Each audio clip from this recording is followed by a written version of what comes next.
Саламатсыздарбы, бирге чечебиз программасы чечилген маселени кабарлоо менен кезектеги чыгарылышын баштайт. Мында мурунку чыгарылышта Ош шаарындагы Ломоносов мектебинин убактылуу курулган ажатканасы кооптуу абалда экендигин чагылдырган болчубуз. 2016-жылы 1 жылдык мөөнөткө деп убактылуу курулуп, бирок ошол жылдардан бери пайдаланып келе жаткан. Балдар киргенде жыгачтары кыймылдап, качан урап түшөт экен деп коркоорун айтып беришкен эле.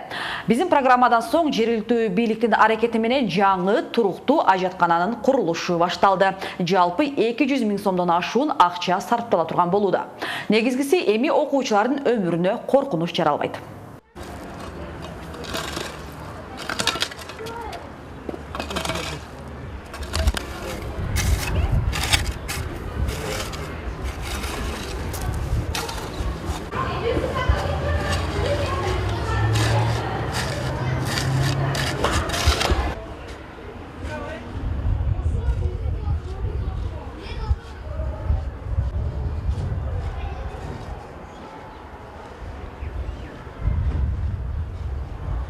Biz bu eski nemelerin bağrını bir şey alanımızda bir yerde göründü. İşte o vıgreptin içinde betonun kevir göçken jelleri var eken, onu tegizlep, seismik boyasını koyup, armatura menen karkas tokulup durup, beton koyup çıktık. Onun üstüne plita bastık, жаңыдан zavoddan alıp gelip.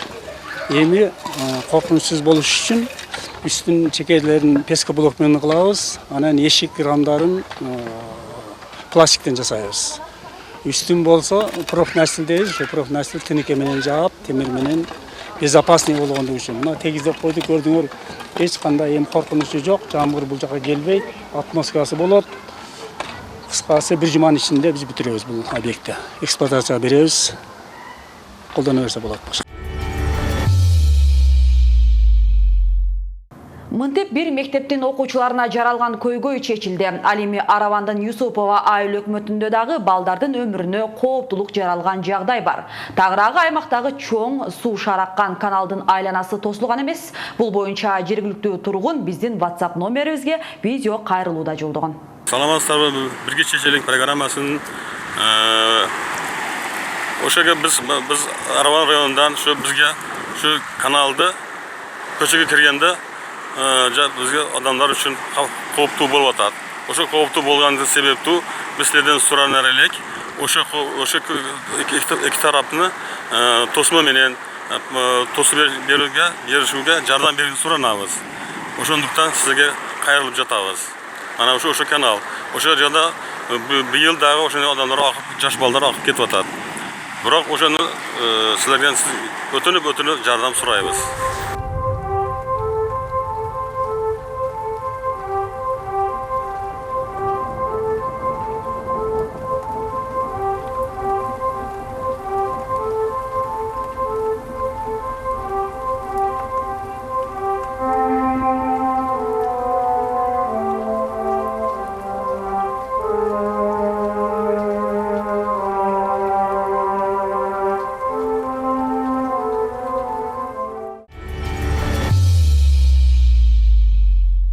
Өзгелди деп аталган каналдын жалпы узундугу 3 чакырымды чамалайт, анын 2 чакырымга жакыны турак жай жайгашкан көчөлөрдө орун алган. Ошондуктан дагы шараккан сууга адамдар агып кетпесе экен дейбиз дешет тургундар. Биздин телетоп каналды жеринен көрүп келдик. Мен сизге видео жөнөткөн канал ушул канал. Азыр бул жерде элдер жок, бирок биз көчөгө барып кошулганда өтө кооптуу болуп атат да. Ошо биз суранарыбыз ошол жерде мектеп бар. Мектеп окуучулары ошол жерде жүрүшөт. Ошондуктан кооптуу болгондуктан ошол жерде тосуп берүүндө сиз жардам сурап сиз жазган едим да. Айрыкча ошол жерде ошондой бир биз көчөгө киргенде, маалына киргенде ошондой кооптуу жерлер бар да. Бирок бу жерде азыр маалына жок, балдар жок бу жерде.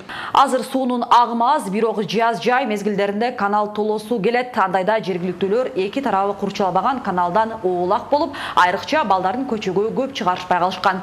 Мындай жагдайды эске алган жергиликтүү бийлик 2 жыл мурун 500 метрдей жерин темир тосмо менен курчап берген экен. Тагыраагы мектеп жайгашкан жери гана тосулган.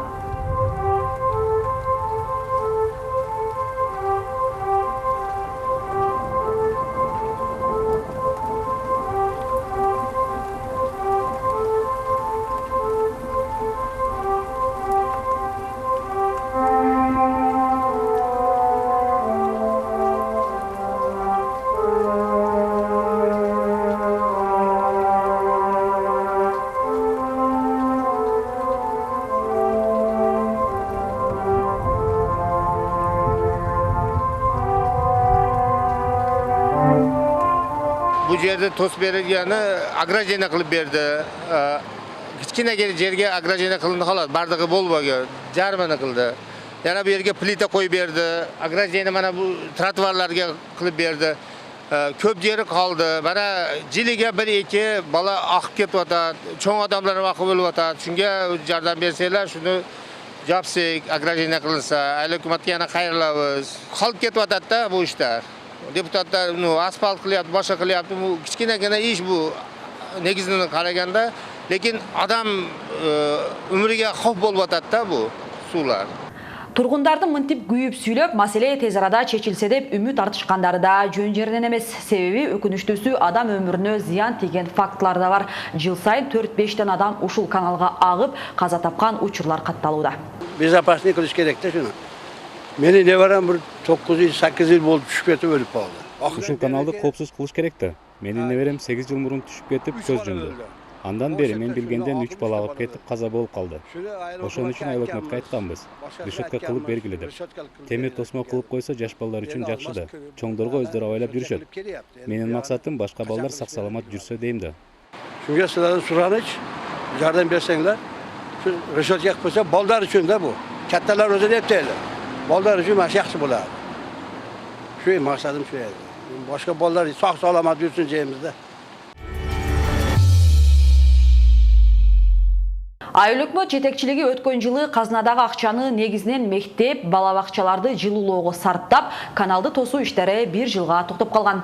Эми кийинки жылга 150 метр жерин 1,5 метр бийиктиктеги темир тосмолор менен курчап чыгуу боюнча долбоор даярдап чыгышты.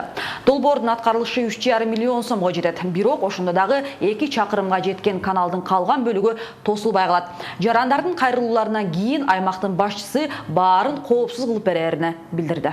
Архитектураны жасап берген итүрсү боюнча бул коптуу зона 150 метрдеги өзү каналды түзөттү. Ошолго биз проектке долбоорго заказ берип, шунга 1,5 метр тегерегинде бийиктиги темир тосмо менен заказ бердик. Темир тосмо түшкөндөн кийин жерде жүргүнчүлөр, балдар, ошолорго өтүүгө мындай тыюу салынат, мүмкүн эмес да. Ошо менен биз мындай немадан чыгып кетебиз. Ситуациядан. Бардык кызматтар макулдугун бердиби, көрүп чыктыбы бул? Бардык кызматтар мына жерде көрүп атасыздар, 5 служба. Бардык макулдугу санэпидстанция берди, рейс берди, МЧС берди, экология, окружающий бардыгы службалар өзүнүн макулдугун берип, заключениялар менен катталып, булардын макулдук катталган тиркелет мерде бардыгы бар. Коопсуз болот деген макулдук каттар бар да? Ооба, ошондой. Құдай берсе, проектті 2020 жылы айылдық кеңеш депутаттары қолда берішет. Біз проектті депутатларға сұныш қылып береміз. Депутаттардағы ел шайлаған депутаттар бізді шу проектімізді қолда береді деген толық бар. Ақшамыздағы, бюджетіміздағы жетішті 31 миллион сом бюджетіміз бар. Ондан где-то 10 миллион тегерегінде шында іштерді атқарғанға бізді свободный средства деп қоямыз. Ошында жеріміз, ақшамыз бар. Жарандар эми баары 150 чарчы метр меселе, андан да көбүрөөк ушу каналдын жээгин бекемдеп берсе да болот да. Аларды аткарганга мүмкүнчүлүк бар да?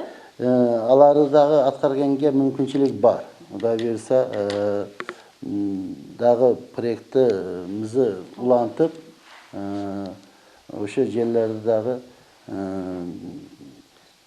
каналды жээгини темир тосмо менен тостуруп бекемдеп коебуз да. Ошондо Аравандын Юсупова айыл өкмөтүнүн тургундары кийинки 2020 жылдан тарта коопсуз каналдын айланасында жашап калышат. Күн ысып сууга түшүү мезгилинде гана эмес, арык каналдарда мынтип кооптулук бардык мезгилде сакталат. Тагыраагы адамдар чөмүлгөнү сууга түшүп эле акпастан, жаш балдар суу жээктеринде ойноп жатып дагы агып кеткен фактылар бар экени бул маселеде дагы ачыкталды. Андыктан биринчиден аткаруу кызматтары кооптуу жагдайларды жоюп, жарандар кокустуктардан оолак болса деп бүгүнкү чыгарылышыбызды жыйынтыктайбыз. Эскерте кетели, сиздерде да ушул сыяктуу көйгөйлөр катталса, анда биздин WhatsApp номерлерге кайрылсаңыздар болот. Биз сиздердин үнүңүздөрдү угуп, көйгөйүңүздөрдү бирге чечип берүүгө даярбыз.